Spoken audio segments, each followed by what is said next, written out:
CMMS Radio talks about all things CMMS, computerized maintenance management software, focused on maintenance management.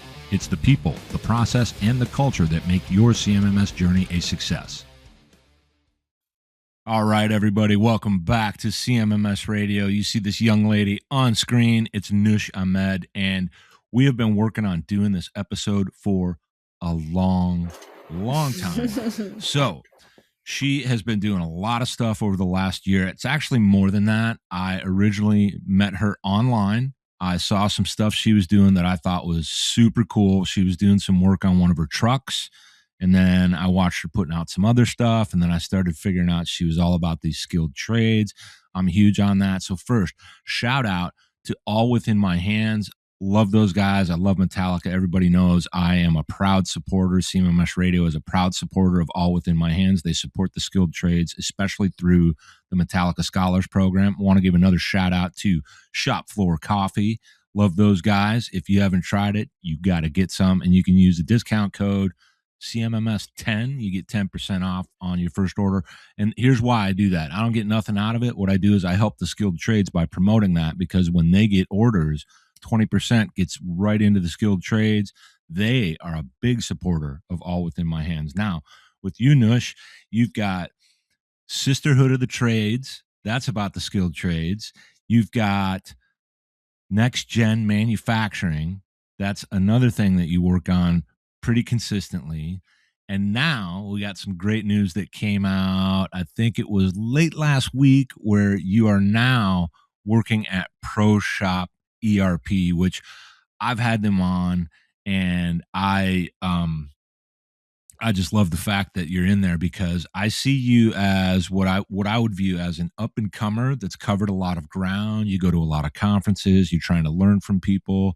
You got a good vibe and energy about you. Like you're trying to move around and just promote these things like machine shops and machining, and you're interested in some cool stuff. So I thought, we got to someday do this episode, so we're finally doing it. Welcome to CMMS Radio.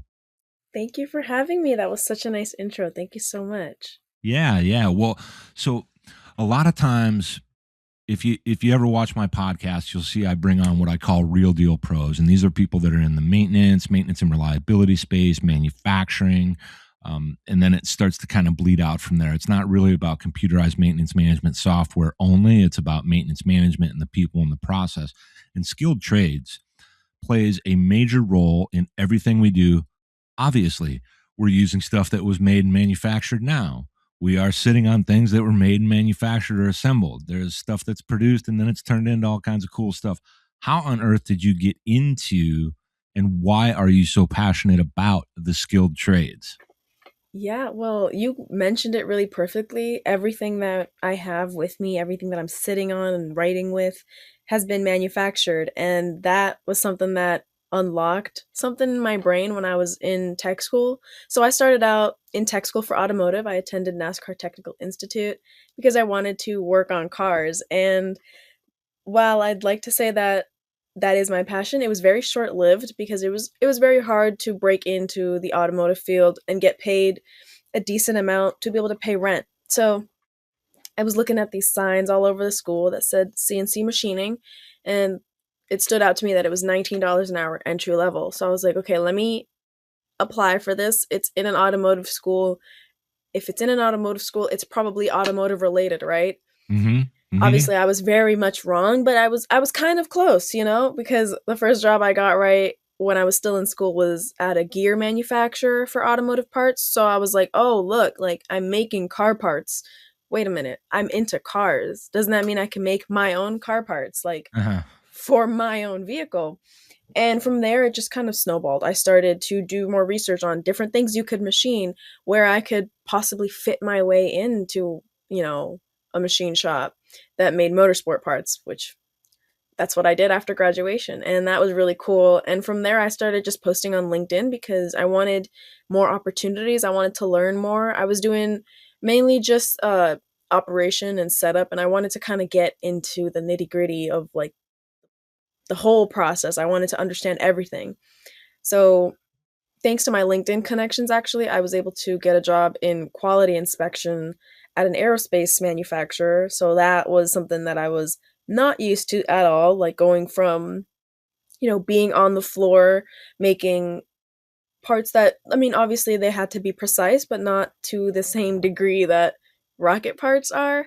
Mm. So now I'm kind of in a different role. I was checking the parts, making sure that they're ready to go to their customers. And I ended up making a very big move. I moved from North Carolina to Buffalo. I lived in North Carolina for like 4 years. So that was a very big change for me. And again, thanks to my amazing LinkedIn network, I was able to get a job at ProShop, which I don't know when this podcast will be published, but I start that in January. So I'm super excited to start that. And in my personal time, I'm doing a lot of random things with, Mm. getting involved with people my age. I co-founded a organization called the Sisterhood of Trades, which you mentioned, and it's a group chat of over 1,000 women who are either in the skilled trades working, or they're in tech school, or they're curious about the trades and want to know how to get in. So me and three other women started it, and then we have two other partners who've joined us and are moderating with us. They're creating plans. We are hosting podcasts, which the Sisterhood Takes the Mic is our official podcast.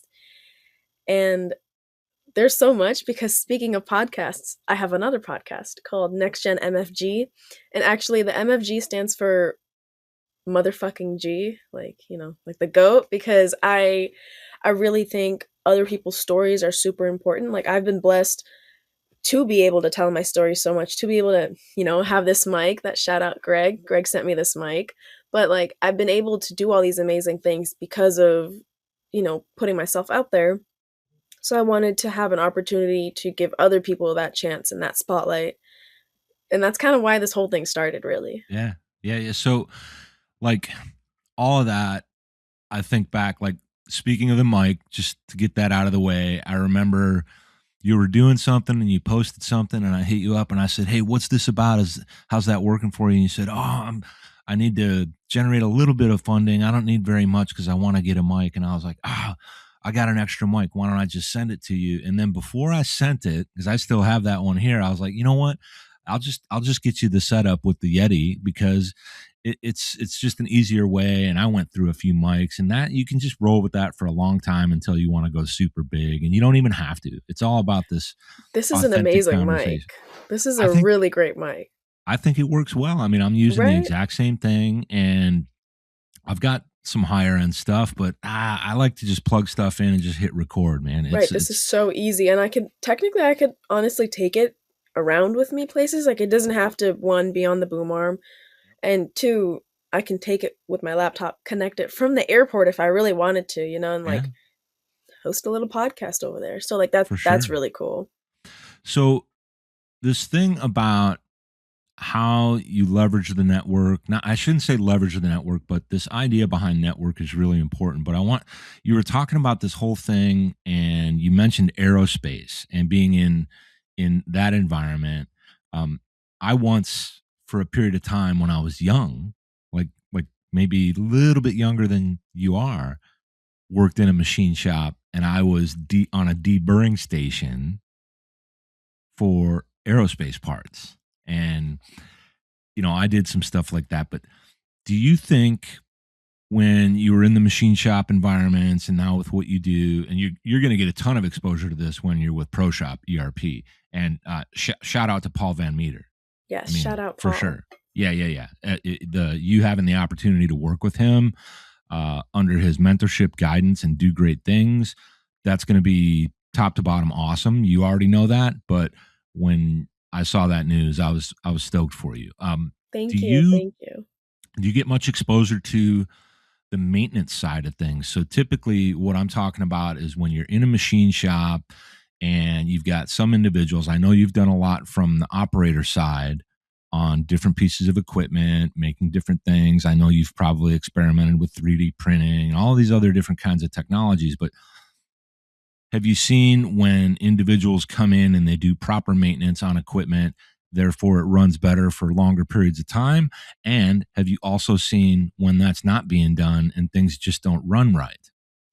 Yeah, actually, so at my first job, not first job, but one of my second or third machine shop jobs, I had a really great trainer who took it upon himself to teach me how to maintenance the machines because our company didn't actually pay for people to come in and do that kind of stuff, which was totally fine. Like I think it's important for an operator and a machinist to know how their machine works. Um, we did have a dedicated maintenance guy, but he wasn't on. I'm not going to say which machines. He wasn't on these machines. Yeah. So but I also saw both sides of that story. Like I saw in other shops like AdMan, they have a dedicated maintenance team and they are on it with all their machines. Oh, I don't think I mentioned that I worked at AdMan before, so that's what I meant when I said AdMan, but they have like a dedicated maintenance team that constantly is taking care of all their machines. I don't even think I answered your question. I think I You went. did. Did You I? did. Okay, Yeah. So good. that's another thing. Like when we're having these conversations, we're just kind of exploring all these concepts, and it's not about being right. You don't have to try to Perfect. step up Okay. and be an expert Because I just because go random places and I'm like, I hope. it's I think it makes sense. And Perfect. Okay. that's, depending on who I have on, we're gonna go in different kind of territories when it comes to maintenance or like maintenance and reliability and all that. Uh, you don't have to worry about any of that stuff. This is for us to have fun and just get to know you a little bit. And I think this is more focused on the skilled trades and Hmm. your ambitions around doing more to spread the word, to really make an impact for young people that are exploring career options. They need to know about this option instead of that, hey, let's go to school and build up a bunch of debt and you might not even be happy with it. All fine and good if that's the kind of stuff you're doing and it's going to work out, right? Lawyers need degrees, doctors need degrees in medical school and all that. But skilled trades, Are whether just it's as from, fulfilling careers. oh, by far. Yeah. And for me, and I think you could speak to this as well, everyone I know that's in the skilled trades in one way, shape, or form has a certain type of satisfaction that you can see. It's like palpable, like you can feel it. They get to go out and do these things. One of my dear friends, his name is Brian Bieski. I know you've met him once or Yes. twice. And Brian Bieski has a military background, but one of his favorite things on the planet to do, no matter what, is to get out and crawl on machines, figure out what's wrong with them, fix them right, and then also maintain them in a way that makes them perform well for very long periods of time. So these things make a difference. And for manufacturing, and this is machine shops and large, huge facilities that are manufacturing cars and airplanes and all this different stuff, all that plays. Skilled trades plays, welding, metalwork, all of it. So what are you finding right now based on what you've been doing and what you're seeing now as far as the vibe between onshoring and manufacturing, like coming back to the United States and North America, and your generation, or maybe even the next generation coming up, or the one that's just, maybe earlier in your generation, really starting to have an interest in these trades because it's so fulfilling? When you're working in the trades, you actually see the result of what you're working on like in front of you, whether it be creating something like machining something, or it's welding something in construction, or it's rigging something. You get to see that building getting made. You get to see the lights turning on in the hospital, and I I mean, I feel like it's a different type of pride you have, especially because it's something that keeps the world going. You can't do much without light, you can't do much without your traffic signals. You can't do much without the linemen who risk their lives, maintaining all that stuff. So like these people are the forefront of our industry. They are what make our world not only progress but also just function in general. Yeah. And I think that's very powerful, especially like back to manufacturing. Like if if you watched how it's made growing up, that is the beginning of everything. And to be doing something that relates to that, that is so empowering. Like you look at something on the shelf and you're like, I made that. I'm the reason that's over there. Or you write something in a journal and then you think about it like that paper came from you. manufacture that paper, whatever it is. I think it's just a really important feeling, especially like for me. I thought it was so empowering. Well, and when you get to talk to people about that and find out that they're interested too, or maybe they didn't know about it, that's what's going to make a difference. And that's how we build back.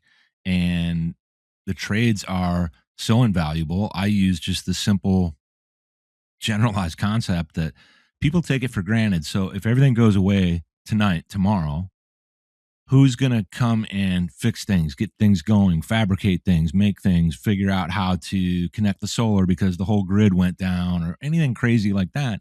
It's skilled trades.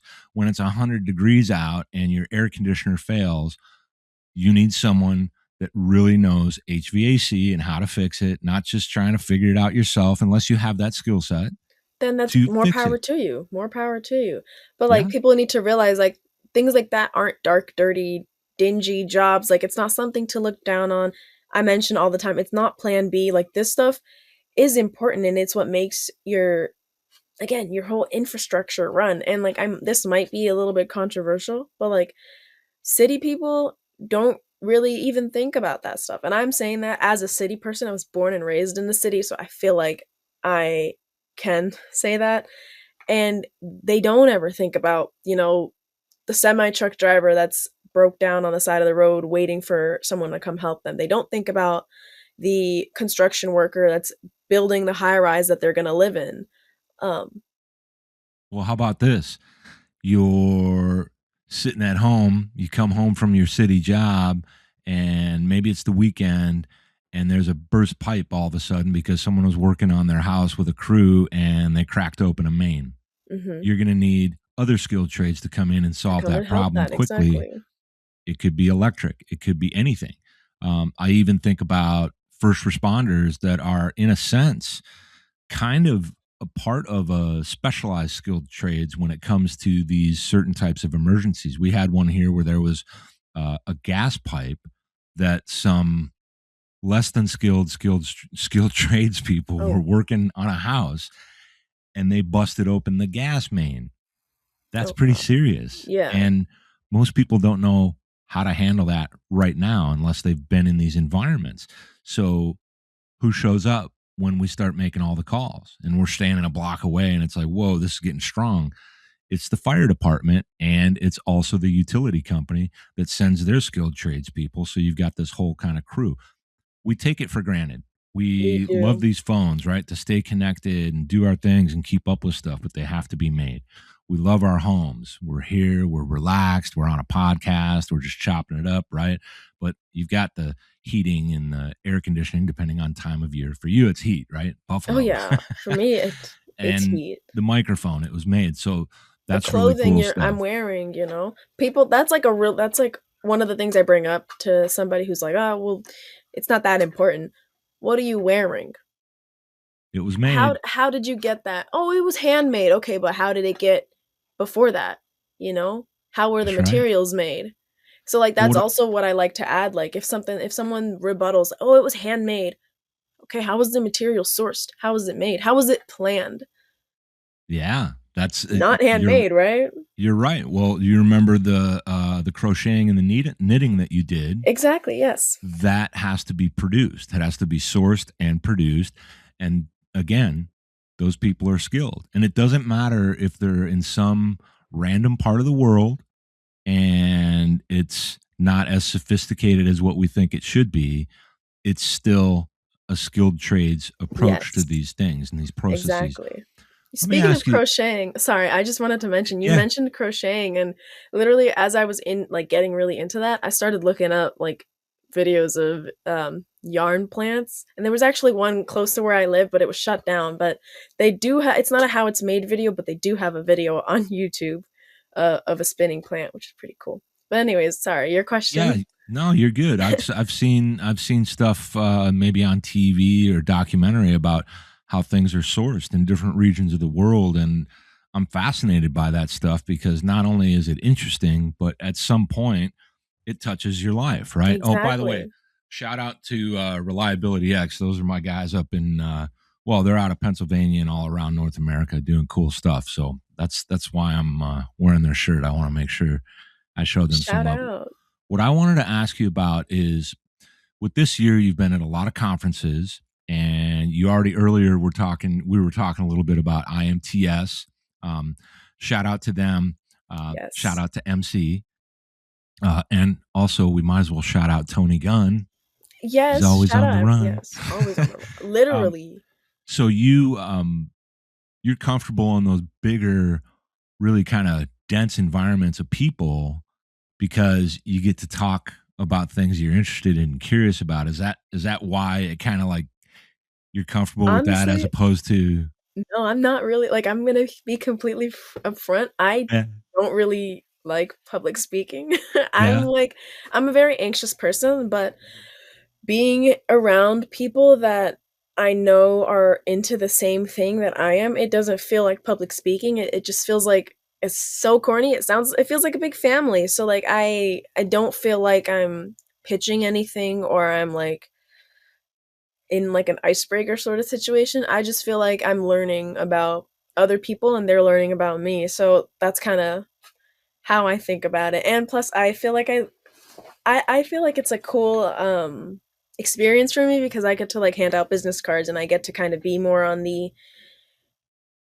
dressier side of it, you know, if that makes sense. Like yeah, be a little bit more professional than I'm yeah. used to. So that's nice. Well, in all those environments, my own experiences and with the people I talk to, I'm around a lot of maintenance people, reliability professionals, reliability engineers, leadership, all of it. And the one thing I think people really appreciate is, first and foremost, bring yourself. Yes. And you might be wearing a suit or some dressy attire, but keep those feet or boots on the ground and take a straightforward approach. Maybe leave the swearing out in the parking lot or whatever. It depends. It depends where you're at, who Sometimes you're talking to. I tried my hardest. I didn't cuss on stage, I'm pretty sure. I'm pretty sure. But there were some conversations where I accidentally let a couple words loose, but like Sure. I made sure obviously like I wasn't around somebody who is like super God fearing or anything like that because I hold a little bit of respect at least I think for my digital footprint, but I am very real and very blunt, and I think that tracks in a lot of my LinkedIn posts too. They're not very polished like at all. I should probably like grammarly them really, but I I don't think found so. that you don't think so? Okay, good. I No. found that like being I th- authentic is what I like. yeah, and I think you grow through the process and people will give you feedback. Plenty of people will be haters about it. They'll give you shit and it's look, that's about them. That's not about you. Exactly. Keep rolling with the punches and just be you. But at a show like IMTS, the reason I asked about it is it's huge, ton of people. I mean, we're talking, it could be for 2026 upwards of, people might think I'm crazy, but it could be upwards of 140,000 people rolling through that thing. I'm not surprised because I looked it up and there was apparently 80,000 or something like that last year. Might have And I'm even been like, more. you think so? Probably, honestly. I think so.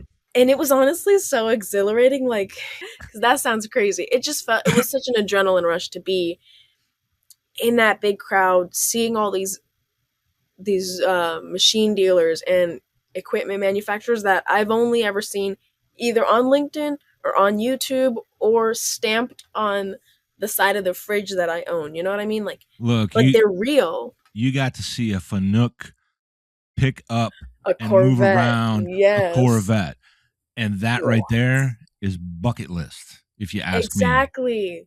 I was chiming Like, in on that. It's just fun to be around these environments, but you do get to learn. You get exposed to these people that are in the booths, working their technologies, telling you about their machines. You can ask them anything. Some of them are just going to be pitch slapping you, and you also get to meet all these different attendees and just ask them random questions. And the reason you're more comfortable in that environment is because it's more representative of a peer group with multiple levels where you aspire to be kind of more aware of what's happening. And that's how it happens. You go to a show like that, tons of exposure. I think they're just massive and overwhelming. So you can get that adrenaline dump. You're like, oh, it's like going to a carnival, but like for an industry. So that's pretty cool. And I think it's really good that you're participating in those things. And I think you should not only keep doing it, but just be fearless about it and like turn off your I guess I say turn off your self-awareness and just get into the Just get in, conversations. exactly. Yeah, because That's what I was able to do for Boombastic. I think a yeah, lot better. Like I just kind of shut off whatever little voices in there and honestly blacked out. Like I talked a lot, and I do really enjoy talking with other people more than I enjoy talking to myself because again, the mission with NextGen MFG at least is to interview them so that way they can go on and be on other people's podcasts and possibly go and do their own trade shows, or like really will be really cool is maybe someone listened to my podcast and wants to hire this person because of what they heard. See, that I feel like would be my biggest flex, like if I was able to get someone hired just because they heard something really good about them on my podcast. But I kind of want to like also mention like that's what we're doing with the Sisterhood a little bit. We're yeah, using that as like a recruiting platform, as a platform to bring visibility not only to the trades and to women's experiences, but specifically to our members and what the skills that they have are and how they could be useful to yeah, future, yeah. future employers. And Uh, what they're what they're interested interested in. in, their Yeah, hobbies, like how they are as people, what drives them if they're moms, what drives them as mothers, because I think that's also very important, and yeah. also like specifically what mothers need on site, because again, very important. And Have you yeah. have you done anything, or are you aware of women in manufacturing? Yes. I've got some different friends that are part of that, and they have like local chapters. So I'm just kind of throwing that out there that you and your crew might want to think about doing something with that. And I know you're doing a lot, but Yeah. these things are all linked together, and that's part of why I wanted to, just finally get a chance to record and just throw these things out there because other people might get ideas from what you and I are talking about, and Exactly. it gives them also some sense of confidence that it's possible to do these things. If you're passionate about it and you're willing to go learn about it, just give it a shot. It's not, Right, exactly. yeah, We I would like love it. we are actually openly looking for partners. We'd love to partner with sort of foundation or organization. One thing that everybody has to suffer through on CMMS radio that I want to just do right now, I'm just kind Okay. of thinking about it. It's called the fun question segment. And it's an extra way for people to get to know Nush. There are no wrong answers on any of these. You just, boom, I ask the question. You just knock it out of the park any which way you want to. You ready? Yes. What is your favorite music? Oh God. Oh, I guess I would say rap. All right. I'm kind of Cool. everywhere though. I Yeah. just listen to country, so like I don't know. It's all right. It's all right. We're going to Everywhere. go with rap, but everything else plays maybe no polka music. What's that? Yeah, that's my point. Oh Next fun God. question. Number 2. No wrong Yes. answers here. What is your Right. favorite sport or hobby? And when it comes to sport, it doesn't have to be one you play. It could be one you like to cheer for and follow. Hobby. I'm really into pen paling right now. I've been writing a lot of Mm. letters. I don't All watch right. sports, so none of that. All right. All Sorry. right. Cool. Sorry, Cool. Brooke, if you're listening. She's a real sports fan. Hey, nothing wrong with that. And here's the big one. And then I got a surprise for you. Okay. The big question. No wrong answers. Okay. What is your philosophy, approach, perspective, opinion? Is it even a thing when it comes to the idea or concept of work-life balance? Don't ask me that questions because I don't have any sort of balance. My personal life bleeds into my work life, but I'm okay with it. I made it bleed into it. So Yeah. So you're just all about it. Like, hey, I'm just it's all coming about up. it. We're doing it. Exactly. I turn around, wake up, and I'm working. All right. So Cool. So we've got a bonus fourth fun question segment kind of a thing. okay. And this is around hobbies. So let me grab something real quick and see what you think. Oh God. Okay. He's gonna grab something crocheted. Watch. Oh my god, nice. You You're know into what that is? bashers, huh? Is it a Traxxas? It's a Traxxas E-Revo. Okay. And Okay, you and okay. I Bonded over chopped it up RC some cars. on some RC stuff, and I told you I was into bashing, so I've got a bunch of these. I don't do it anymore. So at some point it might get played out for people, and I wanted to show it to you because we had talked about it a long time ago. So it was kind of like, yeah, I really have this stuff. And I love that. I was like, either it's gonna be crocheted or something else, but I'm glad it was an RC car. yeah. So for everybody out there, Nush was heavily into RCs. And what that also means is not only did she use them, and we call it run them, whether you bash, maybe you drift, maybe you crawl, rock crawling, any of that kind of stuff. But that means she had to repair them when they broke or maintain them to keep them running well.